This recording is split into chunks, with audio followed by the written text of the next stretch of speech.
Aquí estamos nuevamente con un café con raíces. Con aroma a Torá. Con aroma a Torá. Felices que puedan acompañarnos.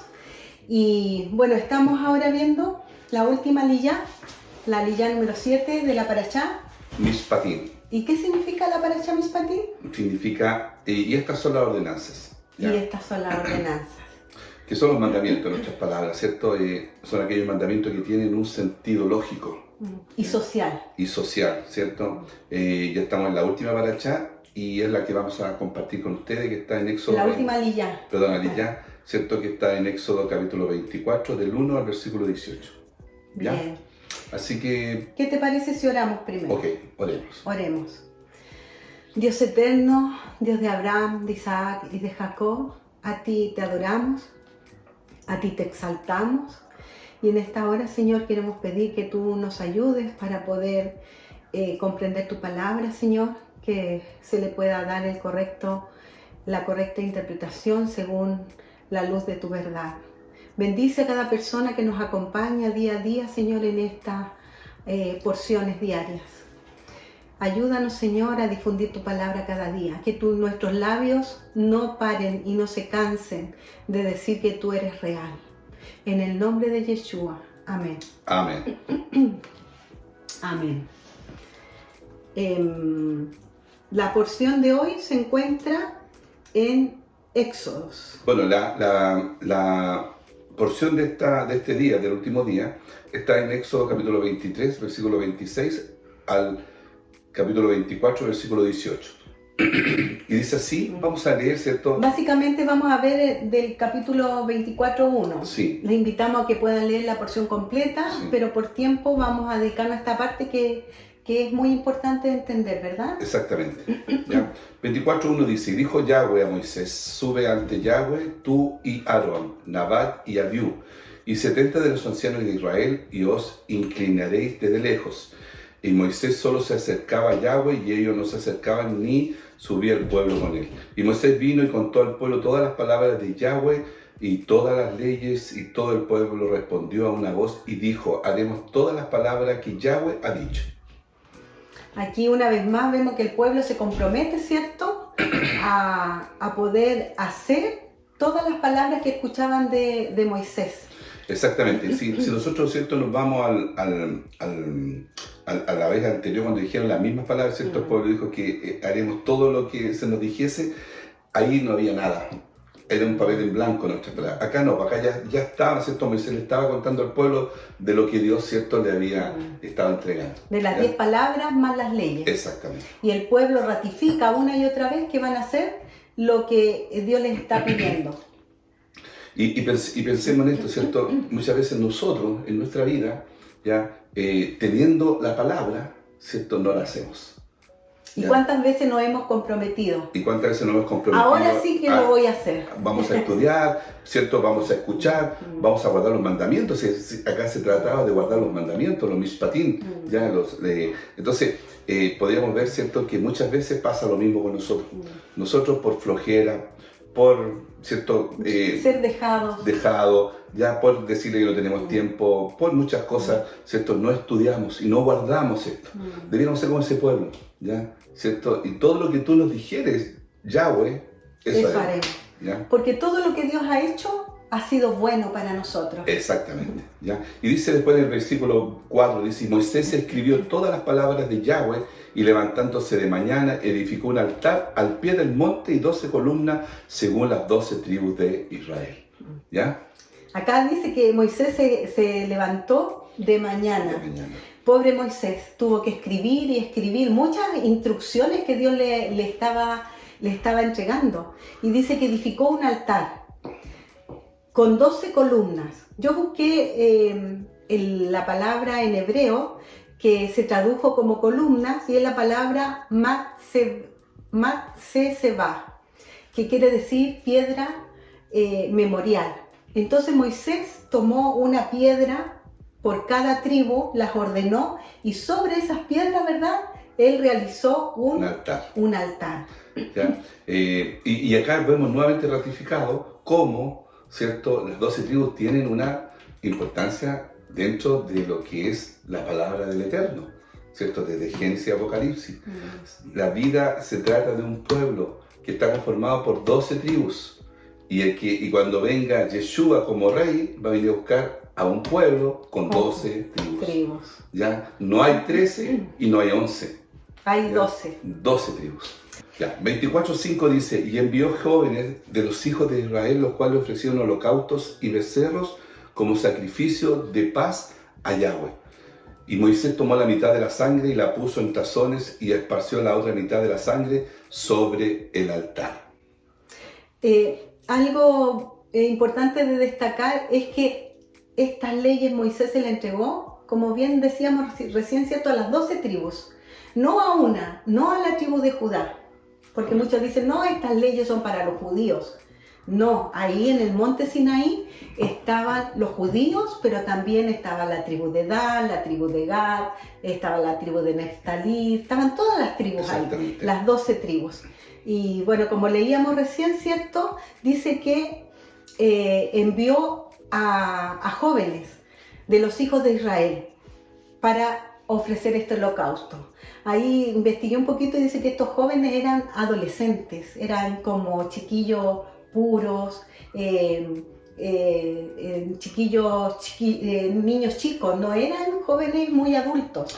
Claro, bueno, recordemos que en Israel hasta el día de hoy, ¿cierto? Ya un jovencito a los 12 años... ya pasa, ¿cierto?, a ser un adulto con responsabilidad espiritual. Pero pensemos entonces que 12 años, ¿cierto? Al ver a nuestro hijo de 12 años, lo vemos todavía como niños. ¿Ya? Por eso cuando ellos hablan de jóvenes, hablan de que ese jovencito, adolescente de 12 años, ya tiene la capacidad de haber estudiado la Torá durante todo ese tiempo, ¿cierto? Y que ahora su responsabilidad va a ser ya no de sus padres, sino que va a ser de personal. Entonces por eso uno cuando habla de jóvenes, ¿cierto?, uno se cree que son jóvenes adultos, pero no, son jóvenes de verdad que son niños, en nuestras palabras, para nosotros. Que ya aquí están iniciando una responsabilidad espiritual. Y por eso, ¿cierto?, Moisés le daba esta responsabilidad.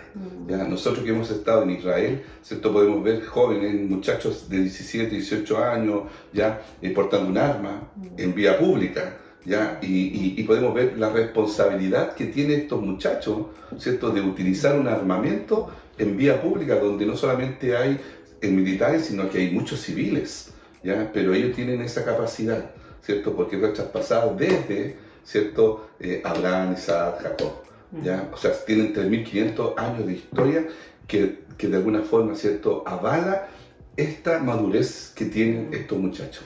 ¿Ya? O sea, debemos darle responsabilidad a nuestros hijos adolescentes y no menospreciarlos, no pensar que no pueden. Exacto, pero sí siempre tiene que estar basada en la Torá.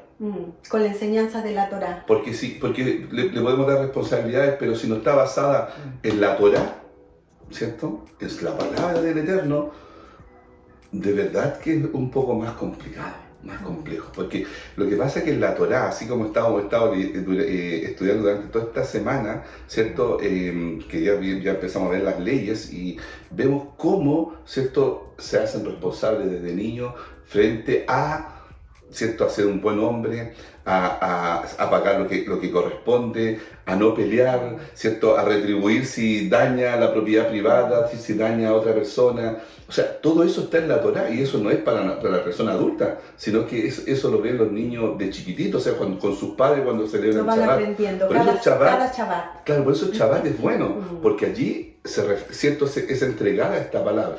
¿Ya? Por eso es importante, podríamos decir, el pueblo de Israel. ¿Ya?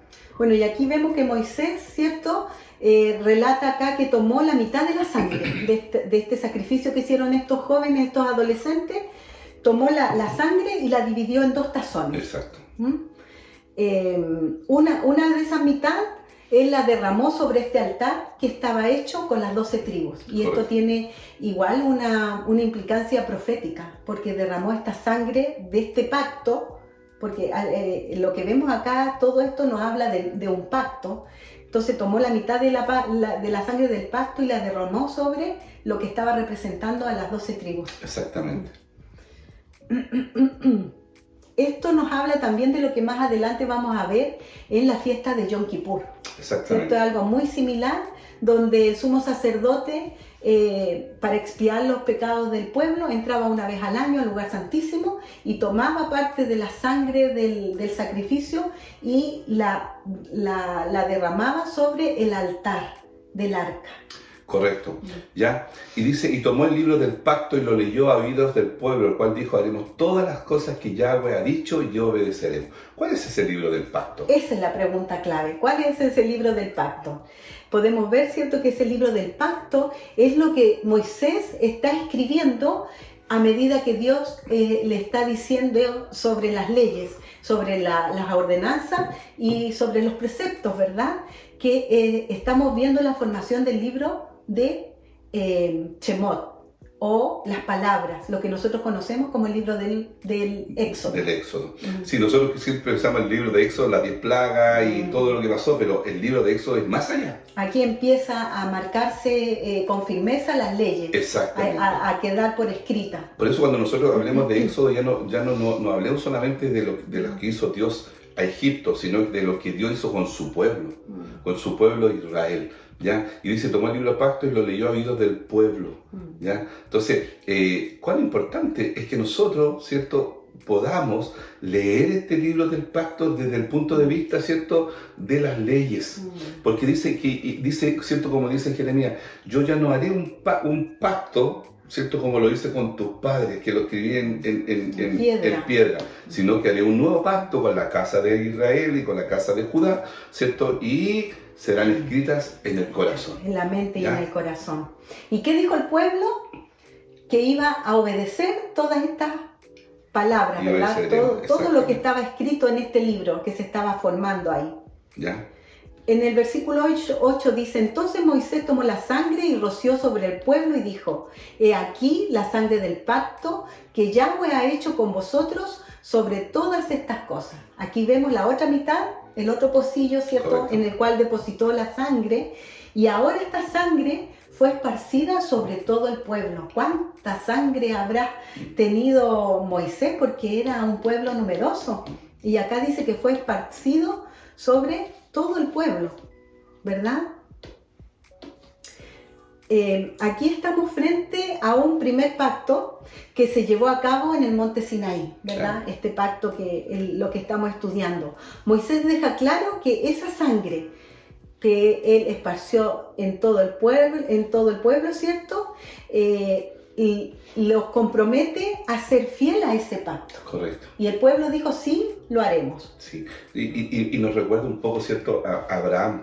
Cuando Abraham, ¿cierto?, Dios le dio la instrucción, quería hacer un pacto con Abraham. ¿Te acuerdas tú? ¿Cierto? Y dijo, tráeme una vaca, ya, parte por la mitad. Animales, ¿no? Sí, pártelo por la mitad y que su sangre, ¿cierto?, corra. ¿Ya? Entró el sueño Abraham, ¿ya?, porque es un pacto que iba a hacer con Abraham, él con Abraham.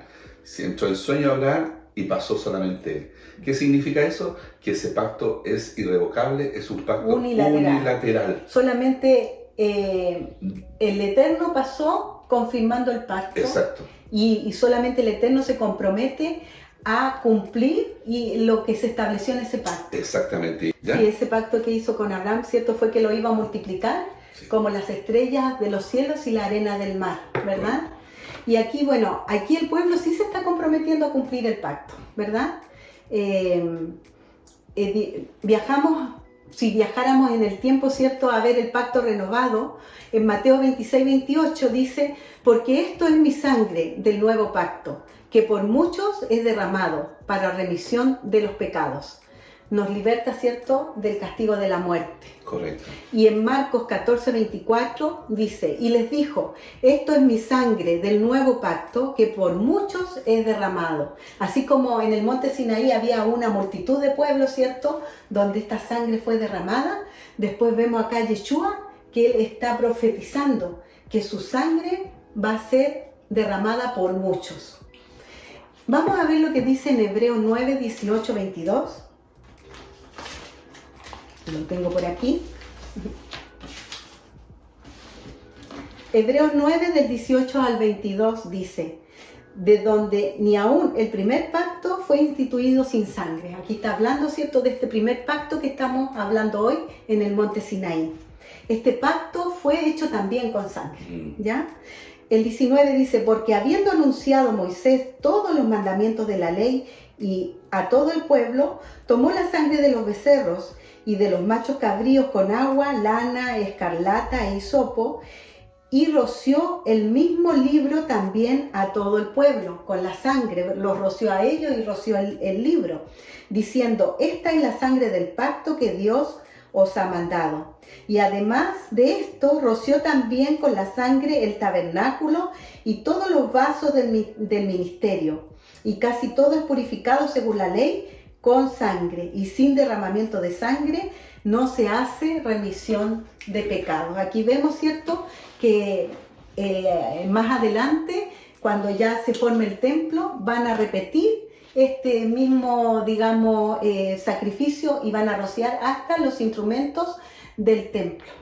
Correcto, ¿cierto? El pacto fue con Moisés, fue con derramamiento de sangre, y con Yeshua, derramamiento de sangre. De sangre, ¿ya? también. Y dice del 24, 9 al 11, dice, subieron Moisés, Aarón, Nadab y Abiú y 70 de los ancianos, ¿ya? Y vieron al Dios de Israel. Y había debajo de sus pies como un embaldosado de zafiro, semejante al cielo cuando está sereno, ¿ya? Una, entre comillas, ¿cierto?, purificación ceremonial. Mas no extendió su mano sobre los príncipes de los hijos de Israel, y vieron a Dios, y comieron y bebieron, ¿ya? Entonces, aquí realizado este pacto, vieron a Dios. Eso es lo que dice la Escritura, ¿cierto? Sí. Vieron a Dios, al Dios de Israel, al Elohim de Israel. Pero, ¿A quién vieron exacto. entonces? Es la pregunta, porque sabemos que nadie, la Biblia misma dice que nadie ha visto a Dios. Dios, exacto. Nadie puede verlo, además que Dios es espíritu. Entonces, ¿a quién vieron ahí? ¿A qué se refiere este texto? A Yeshua. A la imagen visible de Dios, ¿verdad? Sí. Que es nuestro amado Yeshua.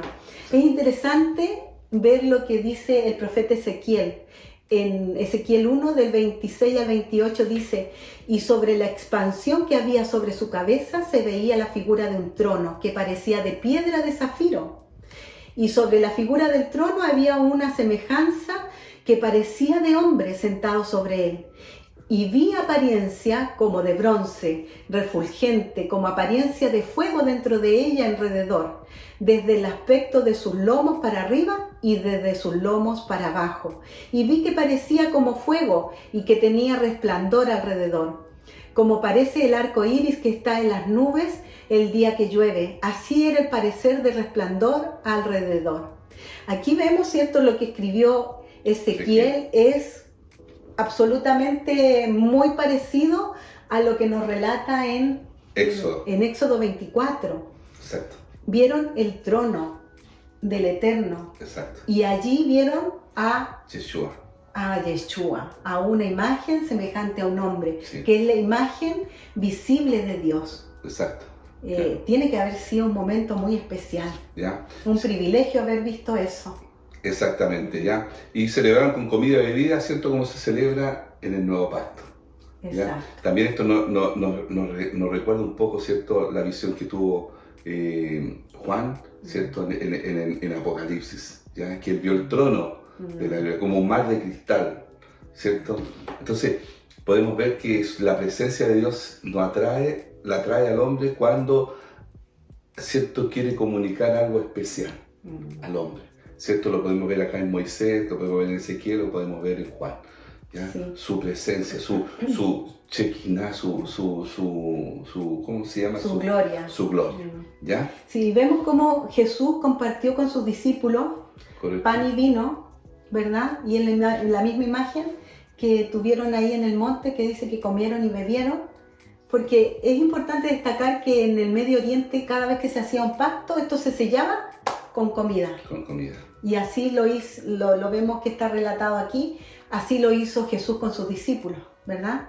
Y así lo veremos nosotros, porque tenemos prometida una gran cena más adelante. Exactamente. Ya, entonces Yahweh dijo a Moisés, sube al monte y espera allá, y te daré tablas de piedra y la ley y mandamiento que he escrito para enseñarle. Y se levantó Moisés con Josué, ¿cierto? Importante, Yehoshua, y Moisés subió al monte de Dios y dijo a los ancianos, esperadme aquí hasta que volvamos a vosotros, y aquí Aarón y Hur están con nosotros, el que tuviera asunto acuda a ellos. Entonces Moisés subió al monte y una nube lo cubrió, y una nube cubrió el monte. Y la gloria de Yahweh reposó sobre el monte Sinaí, y la nube lo cubrió por 6 días, y al séptimo día llamó a Moisés del medio de la nube. ¿Ya? Interesante todo lo que ocurre acá, ¿verdad? Ven- Vemos ven- a un Moisés que se hace acompañar por Josué, su servidor. Exacto. Qué lindo, ¿cierto? Y acá el paralelo que hay, ¿cierto? Porque Yeshua viene de la raíz, o sea, es la raíz, ¿cierto? De Yehoshua. Que es la misma raíz Por lo tanto, de Josué, de que Josué. lamentablemente la transliteración que le hicieron se pierde. Se pierde. Entonces dice, y se la dice con Josué, su servidor. ¿Ya? Acá podemos ver, ¿cierto? Siempre tenemos que ver la imagen del Mesías acá. Vemos, ¿cierto? Como Moisés, ¿cierto? Va con su sucesor, ¿cierto? El conquistador, el que nos va a llevar a la tierra prometida. Tal cual como nuestro Yeshua nos va a llevar a esa tierra prometida. ¿Ya? Es importante. Y estos dos personajes son tan importantes, ¿ya? Porque cuando uno lee también, ¿cierto? Leíamos en Apocalipsis, ¿cierto? Que se va a cantar, ¿cierto? Tenemos que cantar la alabanza de Moisés. El cántico de Moisés y el cántico del Cordero. Cordero. Mire, entonces esto está relacionado en Apocalipsis. Y Josué, que es la imagen, ¿cierto? De Yehoshua. Claro, que es Yehoshua, pero es la imagen de Yeshua, ¿cierto? Una sombra, va a estar ahí, está en esta presencia. Es interesante todo esto, ¿ya? Sí. Y bueno, acá otra cosa de destacar, dice en el versículo 16, ¿cierto? Y la gloria de Yahweh reposó sobre el monte Sinaí y la nube lo cubrió por 6 días. Se repite este patrón de 6 días. Dice, y al séptimo día llamó Moisés,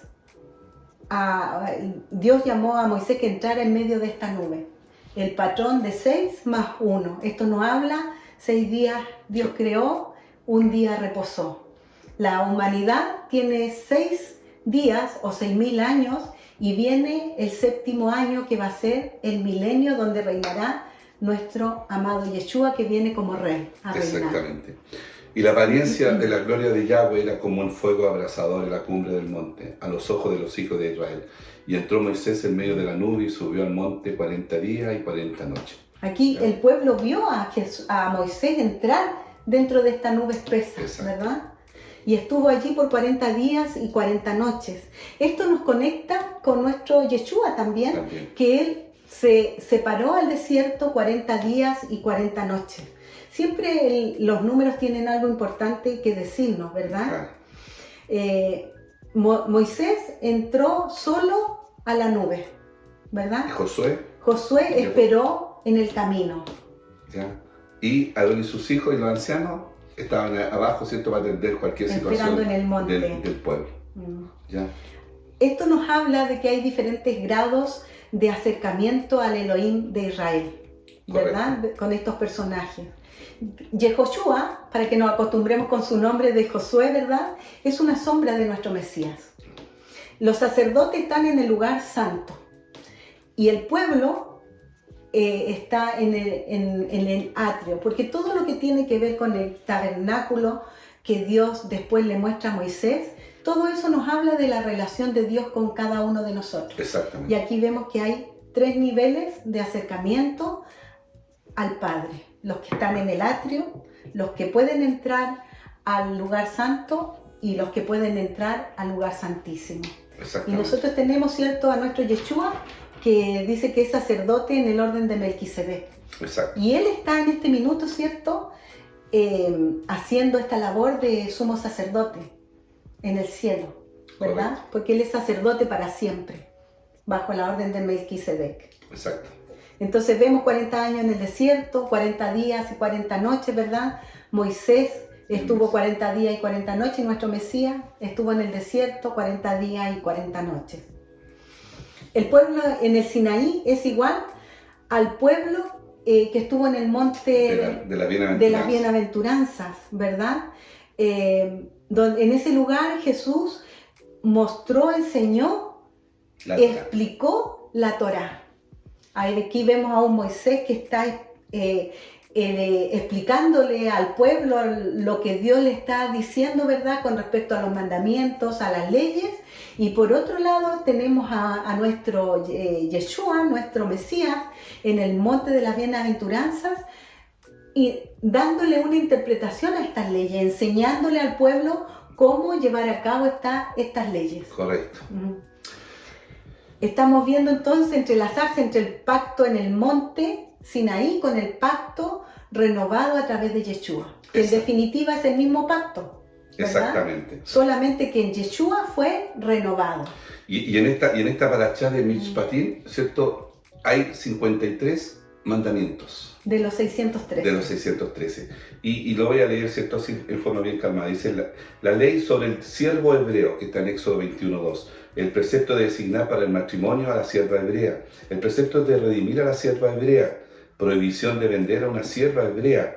Prohibición de disminuir o rehusar, ¿cierto?, a la esposa lo que corresponde, alimentos, ropa y relaciones íntimas. Obligación de la Corte de Justicia ejecutar por estrangulamiento a un hombre sentenciado a esa pena capital. Prohibición de golpear al padre o a la madre. Leyes sobre multas. Obligación de la Corte de Justicia de ejecutar por decapitación a un hombre sentenciado a esa pena capital. Obligación de la Corte de Justicia de juzgar daños causados por animales. Prohibición de comer a un toro que haya sido sentenciado a muerte por apedreamiento. Obligación de la Corte de Justicia de juzgar daño provocado por un foso. Obligación de la Corte de Justicia de juzgar a un ladrón en una sentencia de pago o de pena capital. El precepto de la Corte de juzgar sobre daños provocados por un animal doméstico al comer o pisotear. Obligación de la Corte de juzgar sobre daños provocados por fuego.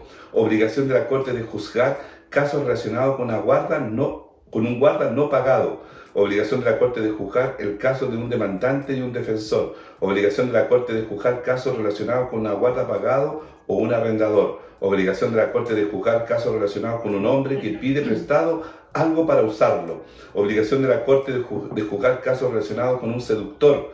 Prohibición de dejar vivir a una hechicera. Prohibición de defender a un converso, un prosélito, con palabras. Prohibición de perjudicar a un converso, un prosélito, en cuestiones monetarias o de propiedad. Prohibición de afligir a un huérfano o una viuda. Precepto de prestar a un pobre. Prohibición de actuar como acreedor ante un pobre que no puede pagar. Prohibición de asistir a un individuo que presta o a uno que pide prestado con interés. ¿Ya? Prohibición de maldecir a un juez. Prohibición de maldecir el nombre de Dios. Prohibición de maldecir a un gobernante. Prohibición de separar el diezmo en un orden incorrecto. Prohibición de comer la carne de un animal despedazado por animales. Prohibición de escuchar a un litigante no estando presente su oponente. Prohibición de aceptar el testimonio de un hombre que peca. Prohibición de seguir el veredicto de la mayoría en un caso capital basándose en mayoría de un solo juez. Prohibición de que un juez que inicie sostuvo la inocencia de un acusado en un caso capital. Precepto de seguir a la mayoría en decisiones legales. Prohibición de tener piedad de un pobre cuando se halla en litigio. Precepto de descargar la carga del animal de otra persona. Prohibición de pervertir el juicio de un pecador a causa de su maldad. Prohibición de decidir un caso capital por probabilidad. Prohibición para un juez de aceptar soborno. Precepto de dejar sin cultivar la tierra de Israel en el 7º año y declarar sin dueño todo lo que crezca en ella. Precepto de descansar en el Shabbat. Prohibición de juzgar en nombre de un ídolo. Prohibición de incitar a un judío a la idolatría. Precepto de celebrar festividades. Prohibición de sacrificar la ofrenda de Pesach cuando todavía hay Hamet en la casa. Prohibición de dejar, ¿cierto?, la parte designada de la ofrenda de Pesach hasta la mañana siguiente. Precepto de traer las primicias de la tierra de Israel al templo. Prohibición de cocinar carne junto con leche. Prohibición de hacer un pacto con las 7 naciones nativas de Canaán o con un idólatra. Y prohibición de dejar que un idólatra se establezca en la tierra de Israel. Todo esto está en esta parachá. Increíble. 53 ciertos mandamientos o mishpatim. Preceptos o ordenanzas. Exactamente. Así que esta parachá es bastante extensa, siempre la hemos querido hacer un poco más. Es bueno siempre repetir, hermano, ¿cierto?, estos mandamientos, porque en los mandamientos está, ¿cierto?, la bendición, así lo dice.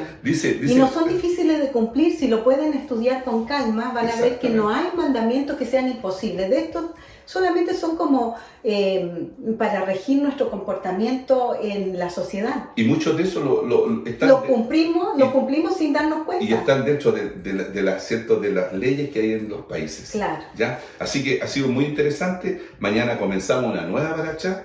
Les invitamos a que nos puedan seguir acompañando. Una paracha súper interesante. ¿Por qué?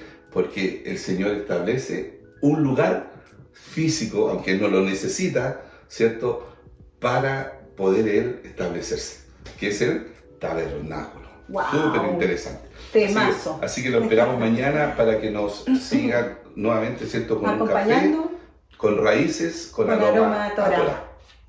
Nos vemos.